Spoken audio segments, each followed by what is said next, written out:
ගැටලු නිසා ජීවිතේම එපා වෙලා ඉන්න ඕනිම කෙනෙක්ට අද මේ මන්ත්‍රය අහලා ඉවරුණු සැනින්ම එයාලගේ ප්‍රශ්න කොහේ ගියාද නැති වෙයි. මොකද මේ මන්ත්‍රය ඉතාම බලගතු මන්ත්‍රයක්. ඉන්දියාවේ කෝටිපතීන් පවා ඔවුන්ගේ මුදල් ගැටලු විසඳ ගන්න භාවිතා කරන මන්ත්‍රයක්. මේ මන්ත්‍රය ඇහුවොත් නම් ඔයාට මුදල් උපය ගන්න ඕනික් තරම් ක්‍රම ඔයාගේ ඔළුවට එයි.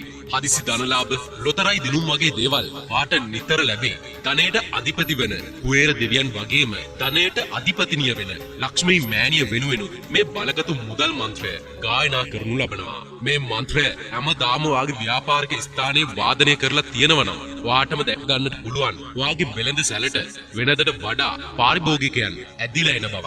වාගේ මුදල් පසුම්බියත් පිරීලා ඉතිරිලා යයි. හැමදාම මේ මන්ත්‍රය අහනවා නම් ඉතා හොඳයි. ප්‍රායෝගිකව ඔයත් මේ මන්ත්‍රයෙන් ප්‍රතිඵල ලැබෙන බවට අත් විඳ ගන්න නම් ඔයාගේ ප්‍රාර්ථනාව හිතෙන් මෙනෙහි කරගෙන මේ මන්ත්‍රයට හොඳින් සවන් දෙන්න. හැබැයි මේ මන්ත්‍රය ශ්‍රවණය කරනකොට තණ්හාව, කුහකත්වයේ වගේ දේවල් ඔළුවෙන් නිදහස් කරගෙන හොඳ පිරිසිදු සිතකින් මේ මන්ත්‍රය අහන්න. අනිවාර්යෙන් ඔයාට මේ මන්ත්‍රය අහලා ඉවර වෙන්නත් කලින් ඔයා විශ්වාසයෙන් මේ මන්ත්‍රය අහනවා නම් ප්‍රතිඵලයක් ලැබේ. වාට ලක්ෂ්මී මෑණියන්ගේ වගේම කුවේර දෙවියන්ගේ ආශිර්වාදය පිහිට නොමදව ලැබේවා. මේ වගේ බලගතු මන්ත්‍ර හැමදාමත් ශ්‍රවණය කරන්න දේව නමස්කාර YouTube නාලිකාවත් subscribe කරන්න අමතක කරන්නට එපා.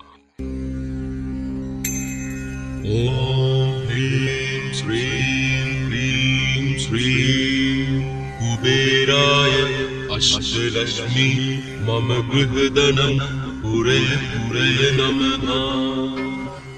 Om Hrim Shrim Hrim Shrim Kuberaya Ashtalashmi Mama Grihdanam Puraya Puraya Namaha. Om Hrim Shrim Hrim Shrim Kuberaya Ashtalashmi Mama Grihdanam Puraya Puraya Namaha. Om Hrim Shrim Hrim Shrim Kuberaya Ashtalashmi Mama Grihdanam Puraya Puraya Namaha. Om Hrim Shrim Hrim Shrim Kuberaya Ashtalashmi Mama Grihdanam Puraya Puraya Namaha. Om Hrim Shrim Hrim Shrim Kuberaya Ashtalashmi Mama Grihdanam Puraya Puraya Namaha. Om Hrim Shrim Hrim Shrim Kuberaya Ashtalashmi Mama Grihdanam Puraya Puraya Namaha. Om Hrim Shrim Hrim Shrim Kuberaya Ashtalashmi Mama Grihdanam Puraya Puraya Namaha. Om Hrim Shrim Hrim Shrim Kuberaya Ashtalashmi Mama Grihdanam Puraya Puraya Namaha. Om Hrim Shrim Hrim Shrim Kuberaya Ashtalashmi Mama Grihdanam Puraya Puraya Namaha. Om Hrim Shrim Hrim Shrim Kuberaya Ashtalashmi Mama Grihdanam Puraya Puraya Namaha. Om Hrim Shrim Hrim Shrim Kuberaya Ashtalashmi Mama Grihdanam Puraya Puraya Namaha. Om Hrim Shrim Hrim Shrim Kuberaya Ashtalashmi Mama Grihdanam Puraya Puraya Namaha.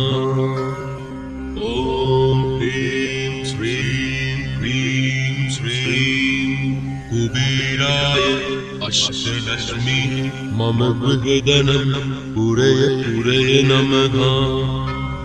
Om Hrim Shrim Hrim Shrim Kuberaya Ashtalashmi मम गृहधनं पुरय पुरय नमः ॐ ह्रीं श्रीं cream श्रीं कुबेराय अष्टलक्ष्मी मम गृहधनं पुरय पुरय नमः ॐ ह्रीं श्रीं क्रीं श्रीं कुबेराय अष्टलक्ष्मी मम गृहधनं पुरय पुरय नमः ॐ ह्रीं श्रीं क्रीं श्रीं कुबेराय अष्टलक्ष्मी मम गृहधनं पुरय पुरय नमः ॐ ह्रीं श्रीं